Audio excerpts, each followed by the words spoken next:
Hello and welcome to Planet Africa 25 Black Film Now at the 45th Toronto International Film Festival. I'm Cameron Bailey. I'm the artistic director and co-head at TIFF, and I'm also the founder of the Planet Africa program, something that we started at this festival 25 years ago in 1995.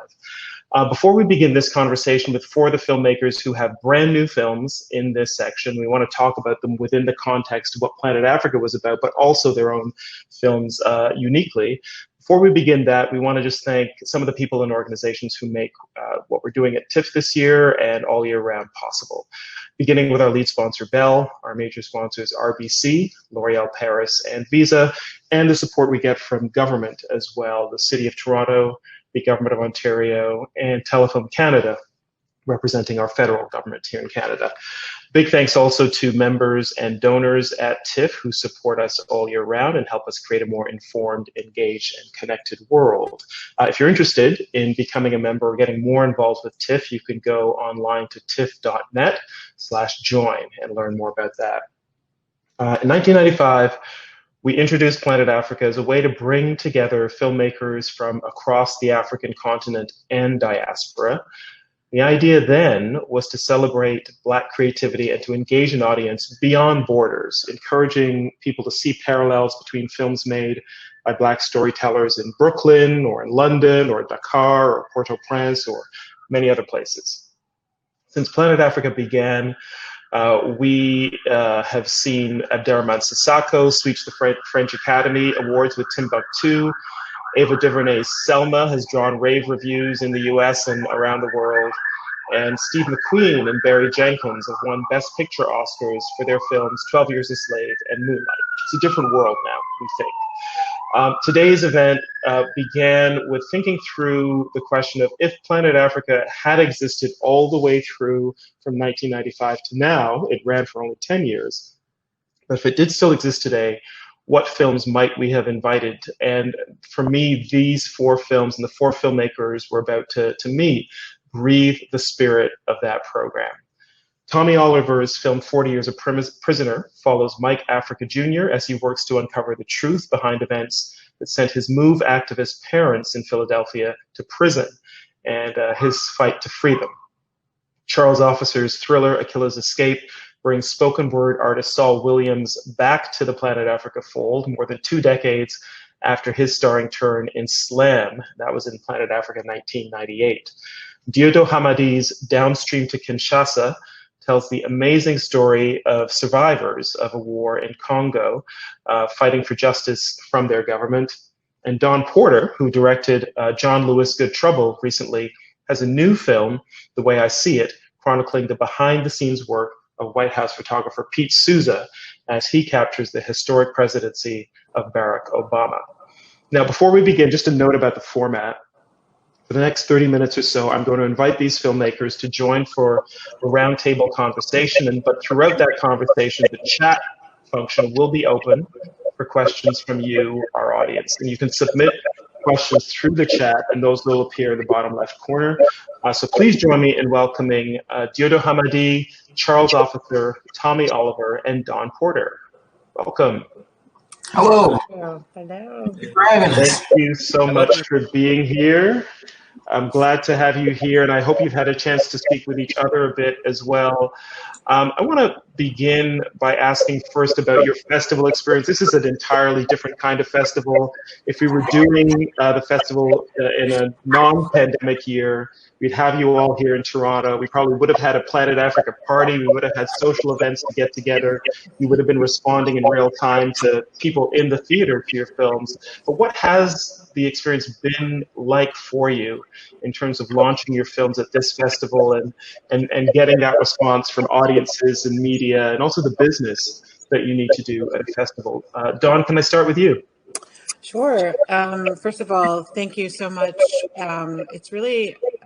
It's almost an overwhelming honor to be part of this group. I am so looking forward to seeing the films for people. I went to Swarthmore, so I was there when the MOVE raid happened. I feel like I have a personal connection to that. You know, I really wanted to be in TIFF. So I'm not going to lie. and I've never been, I hadn't had a film selected for the festival before, so it's bittersweet that it is this experience. But the Canadian audiences have so warmly embraced my film and have so warmly supported this festival. And I think that shows in the dedication of people who are, I've done several panels, I've been able to watch films. So I don't have much to compare it to except for my starry-eyed dreams. But I would say, I also, I just want to say this. TIFF has really made a mark in setting out, in selecting with this scaled down program, really fine cinema. And it shows in the selections. There are no fluffy movies here. No. And so if, we could not be there in person to meet everyone, which is always the, highlights of festivals. If there was ever a festival year and time to be part of, that this is the one that I would pick. It's a great honor. So thank you. Thank you. Thank you for your film as well, Don. Dieudo, I'll go to you next. Could you tell us, first of all, where you're calling us from today, and what has your experience of the festival been from where you are?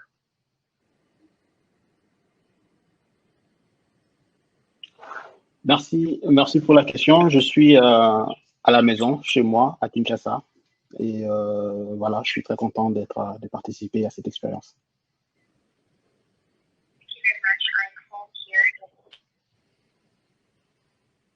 We're having some trouble with your audio. I forgot to introduce Sian Gu, who will be the interpreter for Judo Hamadi, but we were having some trouble with your audio. Can you try again, please, Sian?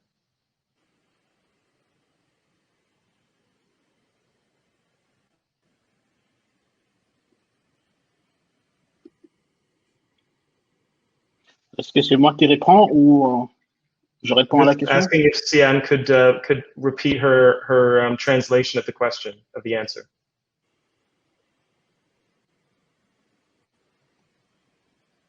Oh, looks like we've lost her. If I can attempt, my French is far from perfect, but Dieudo, I think you were just saying you're in Kinshasa, in Congo, and at home, and you're pleased to be taking part in the festival. Hello, this is the translator, Sian. I don't know if you can hear me. We can hear you now, yes, thank you. Dieudo was just saying thank you and that he's home in Kinshasa and he's very happy to be part of the festival. Thank you. Charles, you are home in Toronto, the only filmmaker in this group that's here, and your experience has been in person as well as digitally. So can you tell us about bringing Achilles Escape into the world in person, but in a pandemic era? Yeah, first and foremost, it's amazing to be on this panel with filmmakers that I respect, and I've watched all of your work. So congratulations. Thank you, Cameron, for inviting Akilla. It's been wild. I'll be honest. It's like the city is the city I grew up in. It's a dream to present, work, specifically when the story is set in a city you live in. I wanted, just like you, Don, I wanted to be here at TIFF badly. So our first public screening was quite beautiful. I didn't know what to expect, but Ontario Place and down by the water and being outdoors, the weather was beautiful. We were lucky for that. And I think, Cameron, you should consider doing that regularly during TIFF. Yes, we're definitely thinking about it. On the other hand, Sunday night screening in the theater was strange, I have to admit. It's just, it felt like, I mean, you're looking at it, folks, and it's completely spaced out and all for safety purposes. But there was a bit of it was hard to feel engaged in a specific way. And for our cast and crew showing up, I felt like we were like, we were a band all strategically spaced out. We were going to perform a song for the Q&A. It was fascinating that way, but the beauty of it in it all is that it was a great, living in the city that the actors that participated in this film were able to show up and see it and engage to some degree together. So so that it's been an interesting experience, but I'm grateful for it nonetheless. Yeah. And Tommy, you're not in Toronto either, but your film, 40 Years a Prisoner, had a great surprise. People haven't watched the Q&A for it yet. I encourage them to do that because there's a lovely surprise in that as well, and it's a powerful film. I know you've been working on this film for a long time. What has it been like to launch it during the pandemic at a festival? So it's only sort of launched because it premieres tomorrow. And so, yeah, so P and I think, started maybe a day or so ago, but it's been completely different. And I'm really looking forward to sort of what it's going to be. You know, like the other ones, I love TIFF. And I hadn't directed a movie since 2013, which also premiered at TIFF. And so there was no other place I wanted to be at but TIFF. And so even if it is bittersweet, I'm still very happy and honored to be here and to be part of this group. And I'm looking forward to it. I mean, I think for me, I don't do a lot of social media stuff, but it will be, you know, paying attention to Twitter and engaging and, you know, trying to figure out. Way right now, yes. That's about it, because it's hard to engage otherwise. I think the buzz is happening on social media, where it used to happen, you know, in the theaters and the lineups and that kind of thing. I want to ask you all about the frame that we brought your films to the festival within, which is Planet Africa 25, and also just about how you think of yourself or position yourselves as filmmakers. During the years of Planet Africa, we ran from 1995 to 2004, filmmakers would sometimes say, I'm so thrilled to be here. I'm meeting filmmakers and audiences I wouldn't otherwise. I feel like I'm part of a community. And other filmmakers would say, I don't want to be with other filmmakers of African descent. I just want to be a filmmaker, and you know, that's how I see myself, kind of free of all of that. And it's a kind of a spectrum, and I wondered from each of you how much the context of other filmmakers of African descent is important to you as you're making your work and bringing it out to the world. And maybe I'll start with you, Dawn, in terms of how you see yourself as a filmmaker. I mean, I am a filmmaker of African descent, so that's, you know, kind of a factual claim. I will tell you, I've always kind of had an envy of the Black African, because no one ever questions their, you know, country. If you say you're a Black American, it's always complicated, right? It always comes with a bit of an asterisk about we're still fighting to be seen as fully equal. So really, I wondered, do I deserve the mantle of Pan-African? Have I earned that mantle because we have such a duality of identity and experience in the United States? That being said, this year we are seeing the world recognize the struggles of Black and Brown people around the world.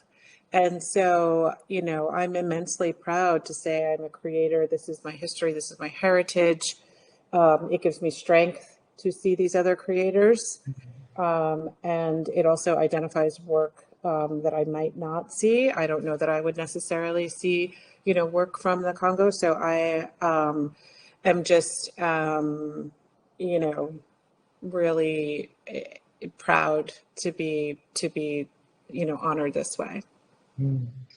Tommy, I'll go to you as the other American filmmaker here, and there is a very specific range of identities and definitions that I think go along with being African American in the context of Pan-Africanism, and I wanted to get your sense of situating and also this specific film, which is about the Move community as well, situating your work and this film within a Pan-African context. I, like Dawn, I appreciate it, because you can't separate the fact that I am Black from the fact that I'm a filmmaker. It's like, that's who we are. That's in the very fabric of how we operate. And I'm Black before I'm a filmmaker. When you see me, you see a Black man. You don't see a filmmaker. You don't see a director. And so it's so much just imbued in how we operate. And I think that while I understand both sides, it's like, look, you want your film to be looked at on its merits, and you want it to be for everybody, or everybody to be able to have access to it. But we are still making stuff for us in a big part. And we are still contextualizing things that for the longest time, the only people who were telling our stories were other people. And so, which is a problem. And so we are finally getting to the place where we have ownership and we're telling our stories. And I think a place to celebrate that, and you were celebrating that 25 years ago, which is fantastic. And to be a part of that now, I think it's great. Because like she said, there are people that likely wouldn't see things had it not been for this. Sure, some of them may have, but some of them may not have. And so I think that overall, it's absolutely a net positive. And Dieudo, I want to ask you about the context of being an African filmmaker working from the Congo, but also working with resources from Europe sometimes as well, and presenting your film in Europe and around the world.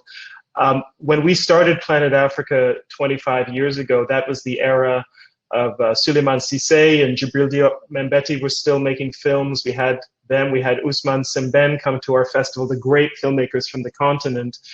But the African cinema seems very challenged now. The resources, the support is not the same as it used to be. For you now, how does your work connect with the rest of African filmmaking across the continent and then beyond the continent to the rest of the world?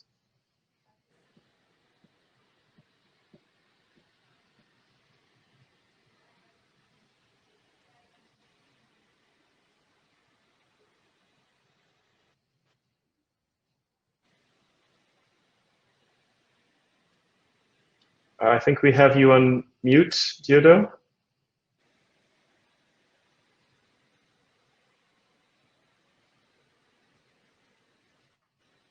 Sorry, I'm not hearing.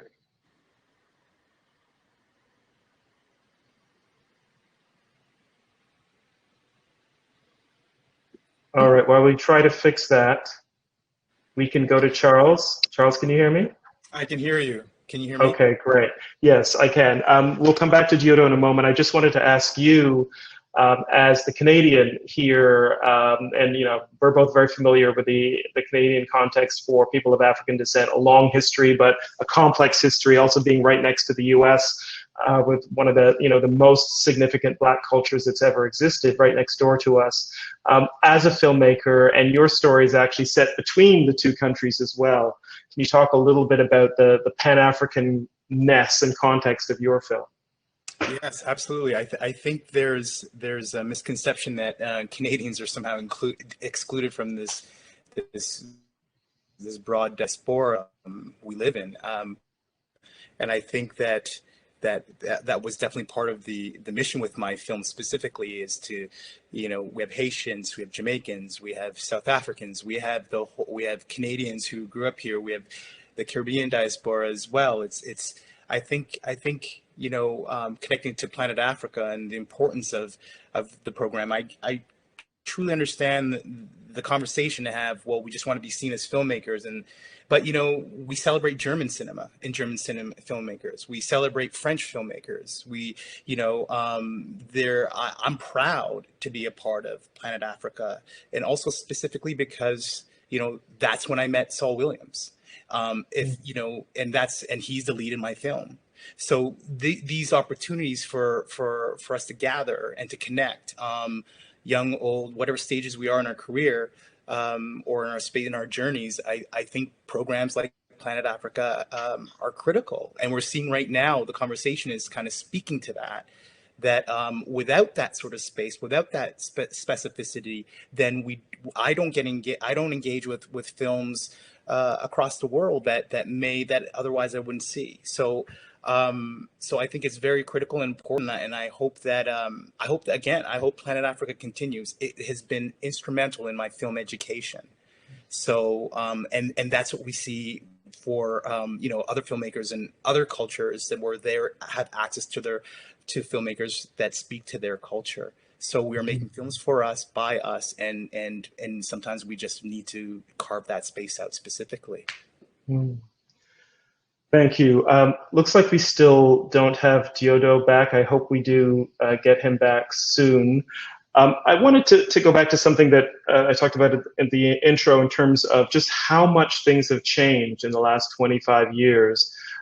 We now have mainstream pop culture figures in film, television, whether it's Issa Rae in the US or Michaela Cole in the UK, Beyonce's Black is King, all these big pop cultural moments that really center a Black identity. And that was a lot rarer, I think, in the 90s and the early 2000s. Does that give a different context for your film now? When you're trying to get your film funded and made and you're walking into meetings and telling people about the story you want to tell, do you feel like things have changed?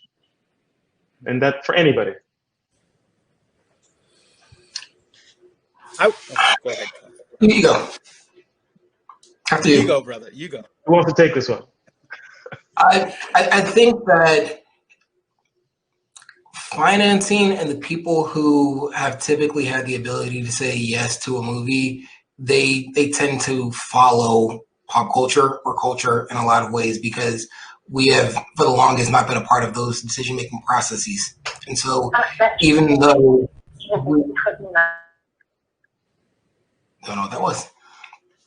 Even though we've been setting culture in a lot of the world for a very long time. And so you think about music in the 90s, even if it wasn't Beyonce, we've been at the forefront from Will Smith, who was the biggest star on the planet as a Black man, to before him there was just lots of people. And so we've been around and we've been sort of there. We just have not had the ability to convince the people, which is part of the problem, where you have to ask for permission.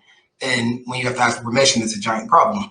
But I think that it's slowly changing where people understand that there's a business case there, that it's not just this idea that, hey, you can't do stuff overseas, you can only do stuff domestically, and sort of on and on and on. But basically, I think that it is changing, and it's been a long time coming. But we as creatives, we've always known that there was a business there, and we've been making things before it was popular in a lot of ways, and sort of struggling to get those things made. But now the larger world is catching up and sort of seeing it slowly because they're not all the way there. Okay. Charles, Don, did you want to add anything before we go back to Dieudo? Don? I think there's a really interesting thing happening, which is I wouldn't say exactly I have to remind people I'm Black, because I mean, obvious, but I feel like people are sometimes surprised at like my asserting Blackness in my art. So and not in a bad way, but so for example, in John Lewis movie, I worked with Tamar Kali, who was the composer in Dee Rees's Mudbound, and I asked her to write a modern spiritual, and she used field hollers from slave folk tales, and that was a very deliberate, intentional choice on our part to draw the connection of John Lewis's connection to slavery and people who worked the land. In my series, Bobby Kennedy, the series really is about the Black people who influenced Bobby Kennedy to become a civil rights hero. So I think, I think that I am going to be cautiously optimistic as well and say I feel like I see some maturing in the part of the gatekeepers in looking at us as storytellers and having a curiosity and openness to what we might bring.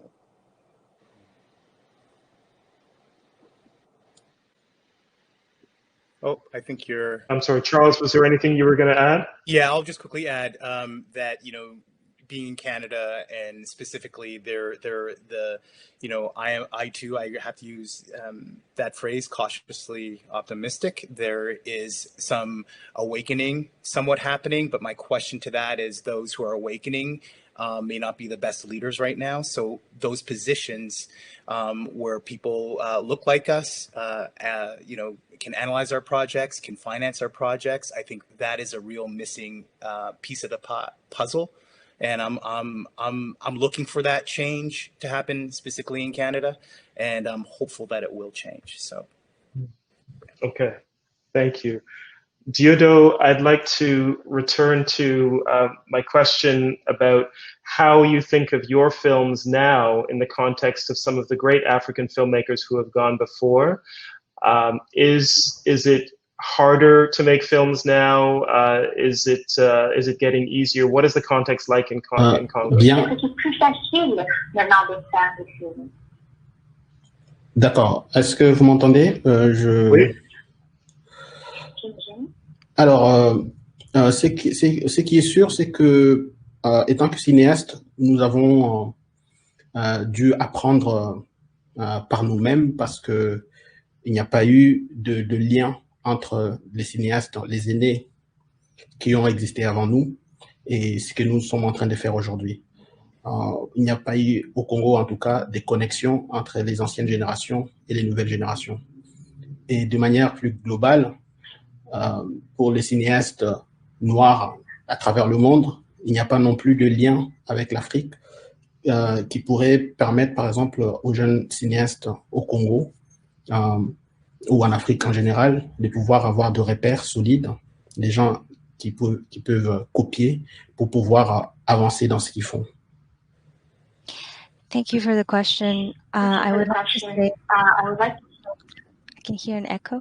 As a filmmaker here, we did not see any link between our generation and previous generations.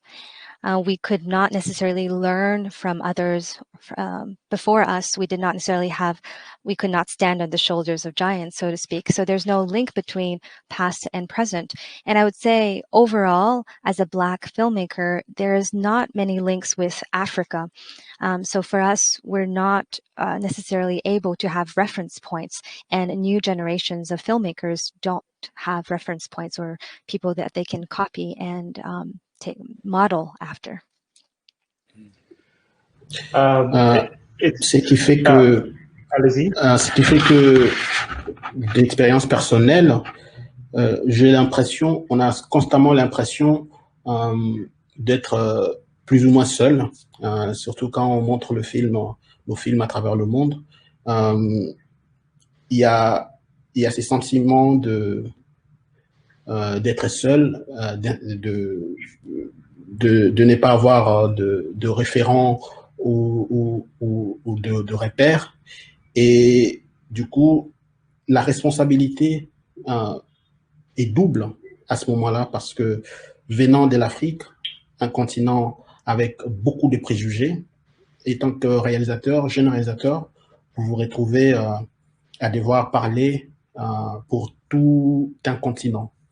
Et on aurait voulu, par rapport à mon expérience personnelle, avoir des gens qui avaient fait cela avant nous et copier ce qu'ils avaient fait avant. Malheureusement, souvent, on parle de nos réalités, d'une Afrique, des situations que beaucoup d'autres gens, on a l'impression que beaucoup d'autres personnes le connaissent mieux que nous-mêmes, et nous nous retrouvons comme ça désarmés à pouvoir porter des histoires qui nous appartiennent, mais être seul à pouvoir le faire, ou le premier à devoir le faire, nous fragilise un peu plus. Just speaking from personal experience, we constantly have this feeling of being alone, especially when we're screening our films around the world. The feeling of having no reference points and no mentor, no one really to connect to, means that we also carry a double responsibility. There are many biases against Africa, so it's as if we have to speak for the entire continent. But instead, we are having to trying to speak our own reality too. And we are carrying our stories that belong to us, but the fact that we are also speaking for an entire continent makes us a bit more vulnerable. Oh, thank you very much for your answer, Dieudo. It's a very powerful statement, and you know, it's unfortunate that there is that sense of solitude as a filmmaker at all. I think making films is so hard in any case, but it sounds like it's especially hard feeling disconnected from the history of films and in Africa and from other filmmakers.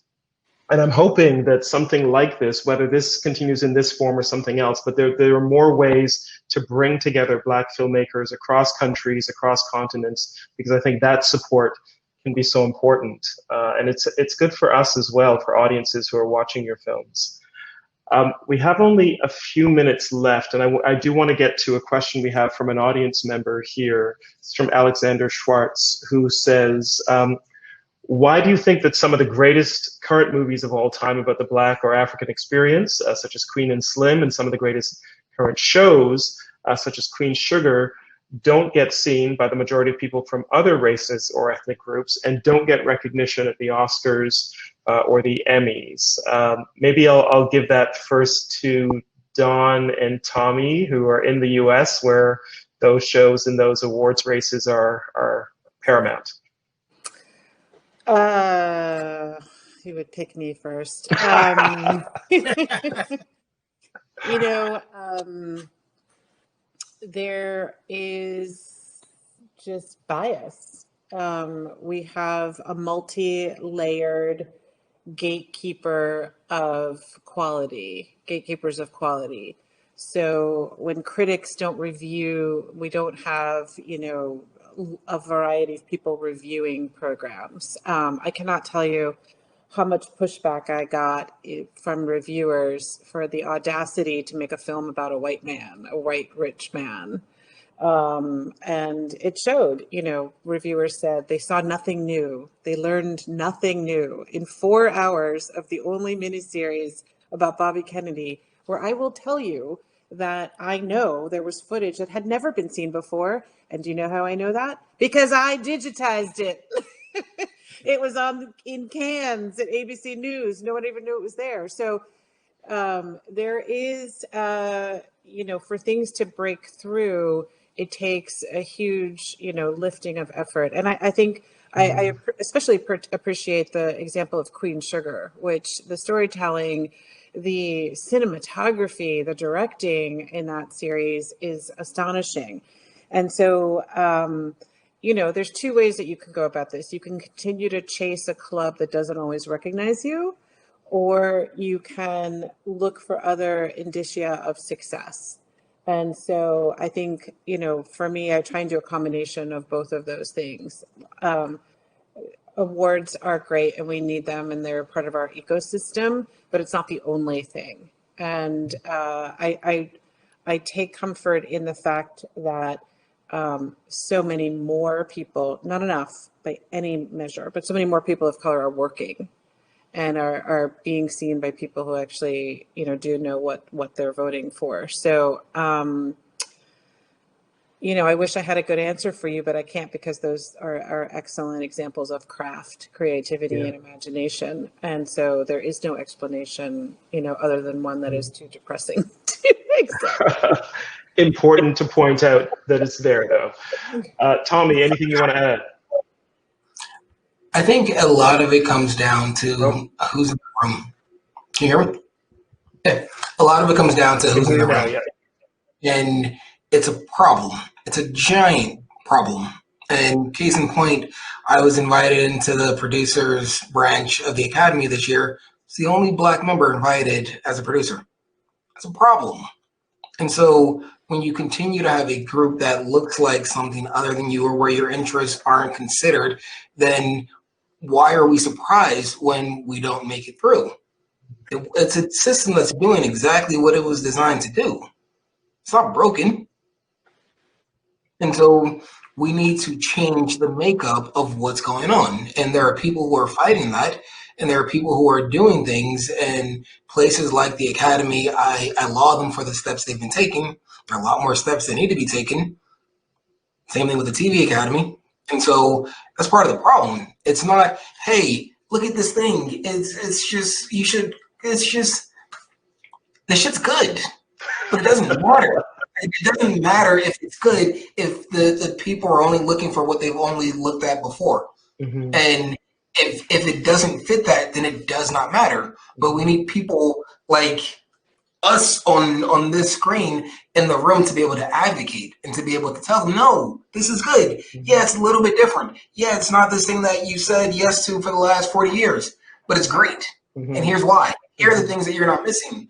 The same reasons that somebody like you in your seat, Cameron, where you have the ability and you've used it, and Planet Africa is case in point, you have the ability to make sure that people are seeing things. And 25 years ago, I don't think you were the co-head or the artistic director. No. Very different job. But you as a freelancer. But you use your position to advocate for other people, and now you're in a position to do that on an even larger scale. And so that's what it takes. If you're not in the room, then there's no Planet Africa. Who knows if our movies make it to the festival? Probably not. Doesn't matter if they are the exact same movies, they are as good or as bad or whatever, but without the context of how you've grown up and what you know to look for, the things that you can see, doesn't matter. Mm-hmm. We're just about out of time. Thank you for that answer. There's one last thing I want to ask. This comes up a lot. One of the big differences between 25 years ago and now is the rise of streaming platforms. And there's a whole Netflix Naija thing, which is the whole Nigerian side of Netflix. There are series, there are movies that have really risen up because people have found them on streaming platforms rather than in theaters where maybe there are still doors closed. Is there something specific about this new technology and the way audiences are reaching films like yours that benefits Black filmmakers? Is it helping or is it neutral, do you think? Let me see. I'll start. I think it's helping for sure. I mean, I think you have, the content ability of Netflix and Amazon is limitless. They don't have a prescribed number of hours. Their hours are all the hours.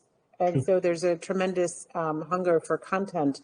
But it's also in the way that they are offering and packaging and organizing the material. So, for example, George Floyd is murdered, and Netflix does creators, a Black section that had Bobby Kennedy for president in it because I directed it. So, it's very much along the lines of what you're doing with Planet Africa. It's allowing people, understanding that people are getting their content differently and helping them find things that they might not have otherwise found.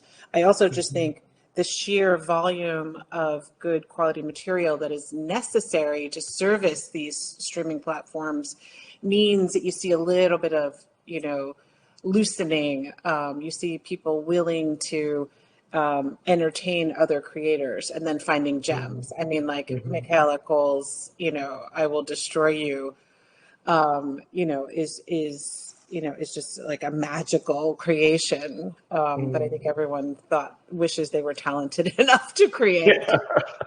And may never have made it to network television, but it has a platform now thanks to streaming.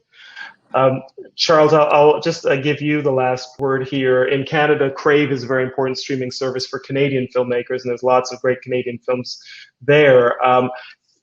Does this new technology give you just avenues to audiences that you might not have had otherwise? I think it's I would say no. Okay. What I say no right now is because the platform's the platform, the technology is the technology. I would say honestly, Crave and specifically, they haven't been, charging after Black creators to enhance and put their work out in any specific form. So I would say no. I think again, like the platform is something, and we're seeing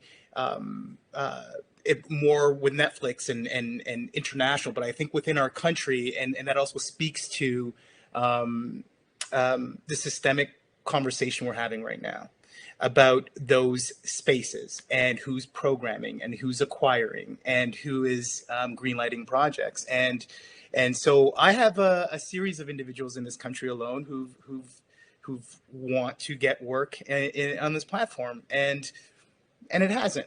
So, so yeah, as the last word being Canadian, I'm challenging. I mean, individuals, Bell, Randy Lennox, who are very, very smart and have been in the business for a long time, can actually reach out to those creators and actually try to engage in specific conversations and how they're going to not talk about it, but put finances down. All right. Thank you all for taking the time. I really appreciate it. And I'm just so thrilled that your films have been a part of the festival this year. I'm just going to have to wrap up now. But Don Porter, Director of The Way I See It, thank you for being here. Dieudo Hamadi, Director of Downstream to Kinshasa, thank you for being here.